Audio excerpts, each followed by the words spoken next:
Racing on the streets is nothing new in Ocean County. There are plenty of streets that offer that opportunity. The problem is that you're breaking laws, you've got these traffic signals in the way, and you're liable to kill somebody or die yourself. That's what draws Rick Riccardi, owner of Riccardi Racing in Toms River, and Township Police Chief Mitch Little to join us.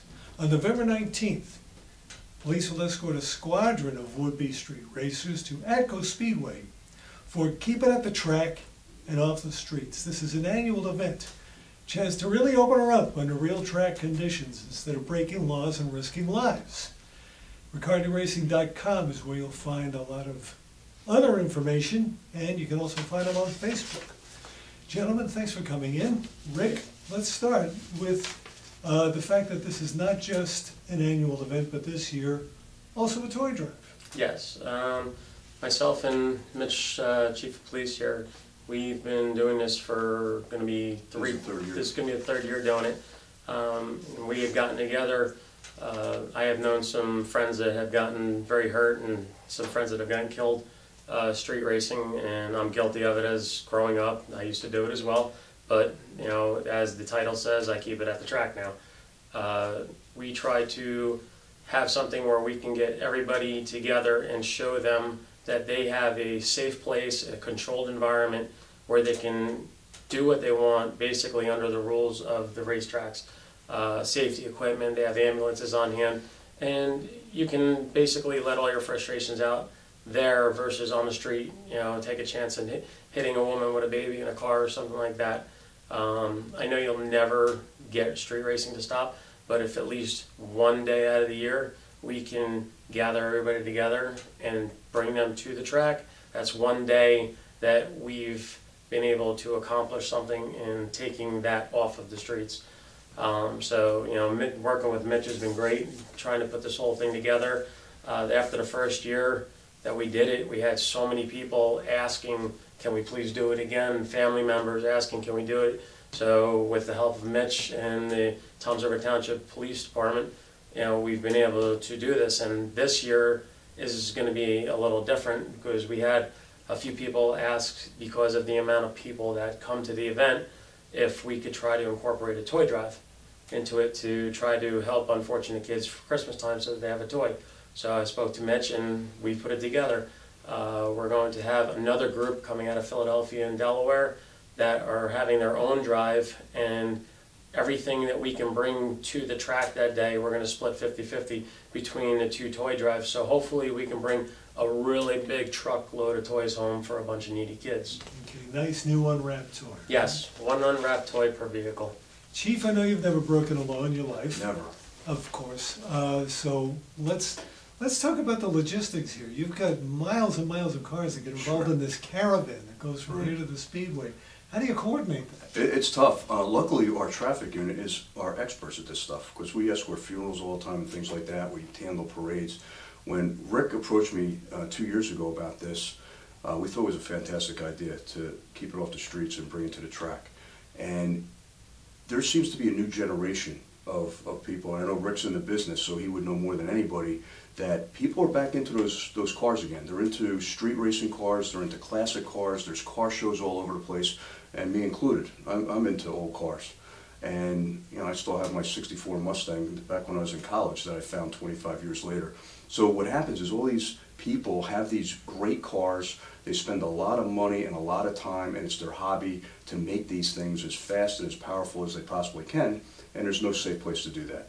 So by doing this twice a year now, we decided to do it on the opening day of ATCO and the closing day of ATCO, so we can bring everybody safely out there. But yeah, we had 200 and something cars in the first event, the first year. And that wasn't easy, getting them down Route 37 through every traffic light. Then on Route 70, we had the help of the state police. We had the help of some other local police departments on the way.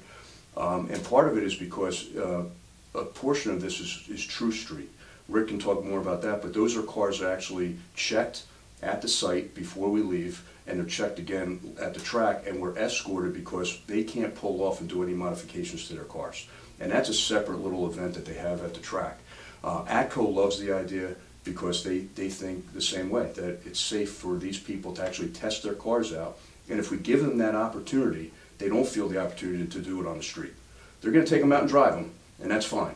But let's not race on Route 37 or any of these back roads that, you know, somebody could get hurt. So you don't really get any pushback that, you know, you're encouraging this kind of behavior by bringing everybody out there and giving them that experience? No, I believe it's actually the opposite. I think once we give everybody the opportunity that we can bring them someplace, they can showcase their car, they can be in a caravan, which everybody loved being in a parade. They can show their car to all the other people with the same interests that they have, and look, hey, this is what I did to my car, this is what worked, this is what didn't work, and it brings them together also. So they have an opportunity to actually share their experiences with somebody else, and I think that works out the best. The second year, the weather hurt us a little bit, but we had over 400 cars signed up to go on this. So yeah, logistically it's a little tough, but with the help of obviously the police officers and the other towns, we make it through. Rick, let me ask you, you mentioned no modifications on the side of the road or anything like that. What other requirements go with this? Well, I race an organization called the NMCA. It's a National Muscle Car Association, which we had spoken about earlier. I travel all over the country to different events. And every time they have what they call, which Mitch said is True Street. What that is, you have to have DOT approved tires, has to be registered, has to be insured, and it has to pass New Jersey State inspection. Or if you're coming in from another state, it has to meet requirements and pass inspection in those states. So what we do is where we meet up in Toms River on the 19th or even before that, I have a group of guys that go through and they check each car. They make sure the tires are legal, they make sure the tires are safe, they make sure you have all your safety equipment, seat belts, a helmet, that it's registered, insured with the state that you live in, as well as that it passes inspection. If all that passes, we put a sticker on your car. You can't touch the car after that. So that means this is a car that you drive every single day, and now that you're teched in, if you're caught opening the hood to possibly make an adjustment or something, then you're not following the guidelines of the class. So that's why we have it that way. Once we tech you in, you cannot touch your car. We get to the racetrack. The safety officials that work at ATCO Raceway, at that point, one of my officials will go hand in hand with their officials, and they'll open up the hood, and they have to do their own safety check as per state guidelines. So once that's done, that's the only time the vehicle will be open, but the owner of the vehicle can't touch the car. Then what they do is they have to make 3 back-to-back runs. And it doesn't matter if you're the fastest guy or the slowest guy, because last year we had a guy win an event for having the slowest car. And what it is on a True Street, you have to have an average. So just say your car goes 13 seconds, and you go and you make your first pass and you go 13.1. Next pass, a 13.0. Next pass, 13.2. You have a very close average, and that puts you in the running to win a gift certificate from one of these manufacturers. If you have times that are very stressed apart, good chance you're not going to win. So we've always had people thinking, well, I'm going to lose because I only go 14 seconds and I'm racing a guy that actually drives on the street that goes 9 seconds. You're racing yourself, you're not racing your other opponent. So that gives it more of a fun feel for the guys, and also knowing that these are street legal vehicles. They have to pass everything. So there's hope for me and my percolator on wheels, right? You got it. Okay. You can bring it out. Tell us about where does everybody meet and when?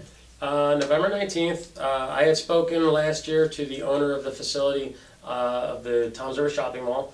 I had got permission for him to have that as a gathering place so that there was enough people there and enough spots for people to get in there so we can get them all registered, teched in. We have one section that'll be just for the people entering the True Street event, and then we'll have another section just for people that have a cruise. We're going to meet up on November 19th. It's a Sunday morning at 7 a.m. At that point, once we leave, that'll be in Mitch's hands until we get to the track. But basically, you have to have everything there. So if anybody wants to run the event, whatever they need to have done, they can have done to their car prior to us checking their vehicles to make sure that they pass state inspection and stuff. Other than that, that's really it. Cole's parking lot right on Route 37 in Toms River, on the back side where the food town used to be, 7 a.m. on that Sunday morning. What are the fees to enter, and what do the fees go to? Okay, if you want to just take part in the cruise and you want to bring a toy out and one unwrapped gift for a child, you can take place in the cruise, and the cruise is free. When you get to the track will ask you for $12 to get in and spectate for the day.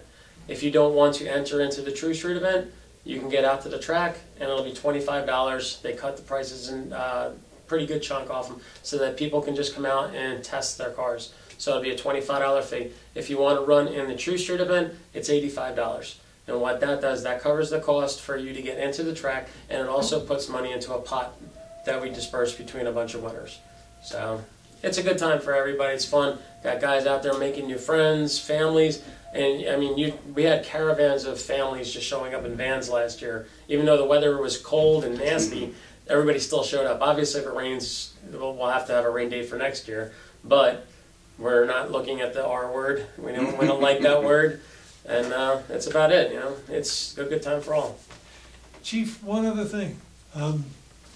Traffic safety is your business. Mm-hmm. Does this give you an opportunity to reinforce that?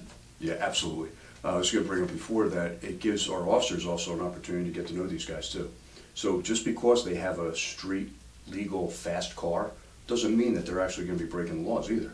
There are a lot of people that participate in this to obey the law every single day. So we are trying to build a relationship between us and them too. It is a conversation piece. We have a car ourselves. We have a Mustang that we actually took on the track last year. It's an 87 Fox body Mustang that we had all redone. It used to be an undercover car. And I like to bring that to all kinds of events and let the other officers take it out so they can see that, hey, we have these interests too. It's not an us against them thing. It was funny last year when we were at Cole's parking lot in front of the old food town. We had all the True Street cars lined up, and then on the other side of the parking lot were all the police cars lined up. It looked like the North against the South. Yeah. You know, it looked like we were going to go head to head, but it actually worked out very well. We had a very good time. A lot of really good people showed up.